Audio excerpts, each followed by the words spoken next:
Okay, welcome to this video. It's going to be for Algebra 1. It's more practice with absolute value problems and a brief review of the rules in case you're having trouble with any of the homework. So when we're doing absolute value problems, you know that the notation means whatever's inside here, you're going to make it positive. That's what absolute value bars mean. Take whatever's inside, and the output has to be positive.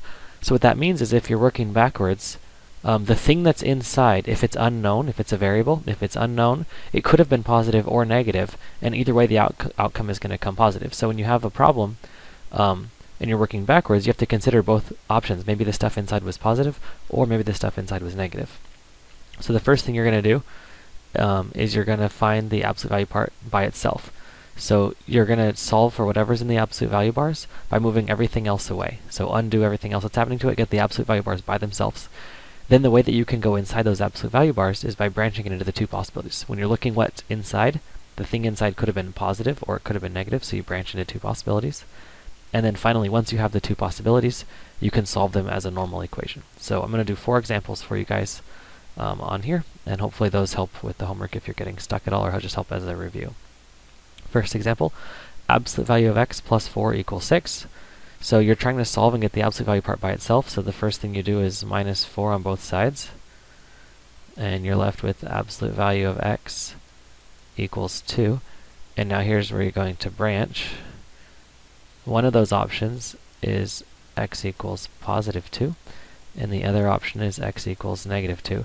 And now, so step 1 was to get the stuff by itself. Step 2 was to branch into two possibilities. So in red, I'm doing this step 2.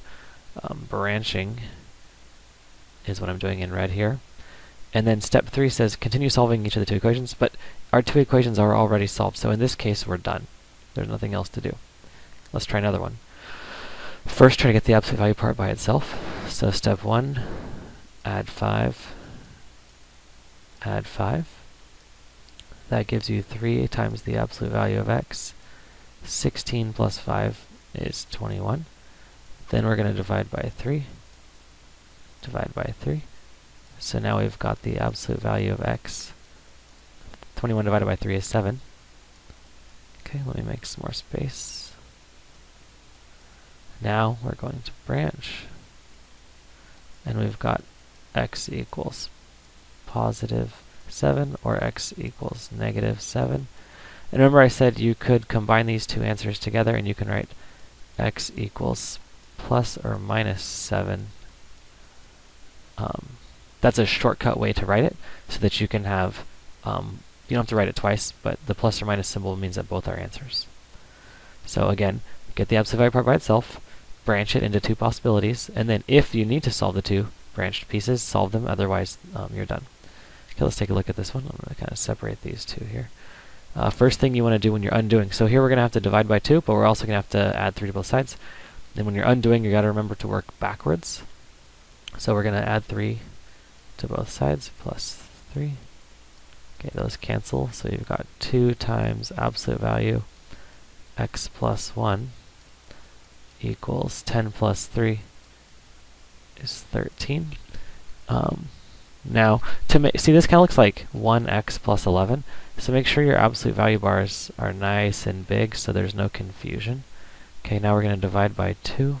If we divide the left-hand side by 2, we have to divide the right-hand side by 2. So that's going to give us absolute value of x plus 1. And I like to write my expression first and then put my absolute value bars around it. That way it's nice and organized. Equals 13 divided by 2 is 6.5. Okay, now I'm going to branch. So one possibility is that x plus 1 equals 6.5. Maybe the stuff inside is positive 6.5. That's fine. Stuff inside is x plus 1 equals positive 6.5. Or the stuff inside might have been negative 6.5.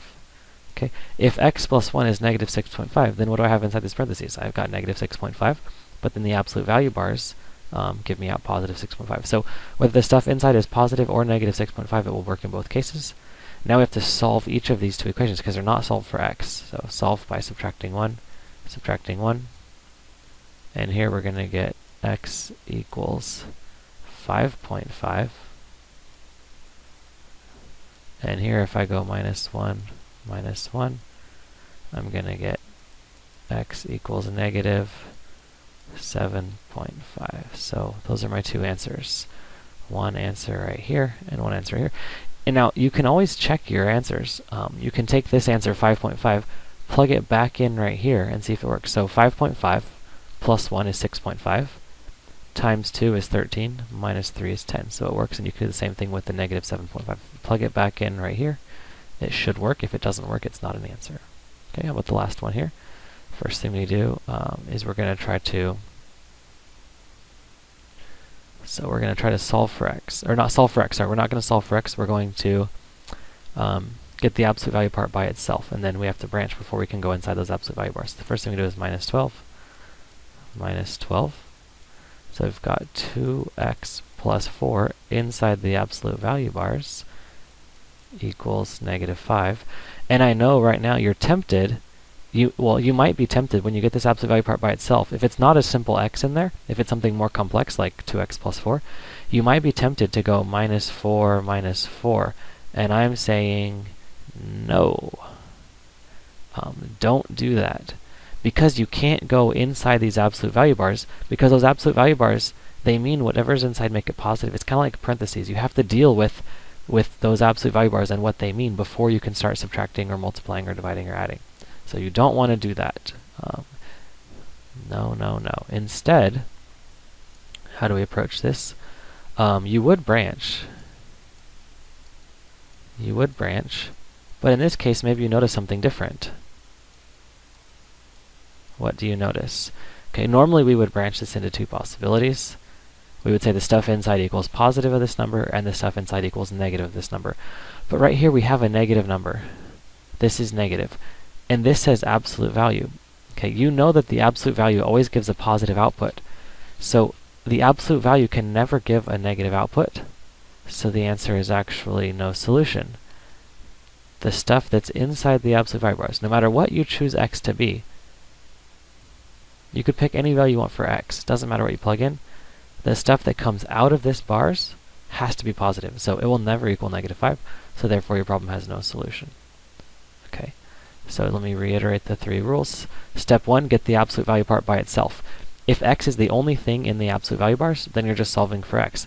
But if the absolute value bars contain something more complex, like 2x plus 4 or something like that, you're first just solving to get the absolute value part by itself, even if it's a big piece.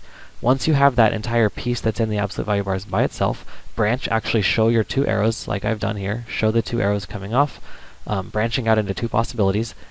And then once you branch, the absolute value bars are gone. The act of branching is how you deal with those absolute value bars.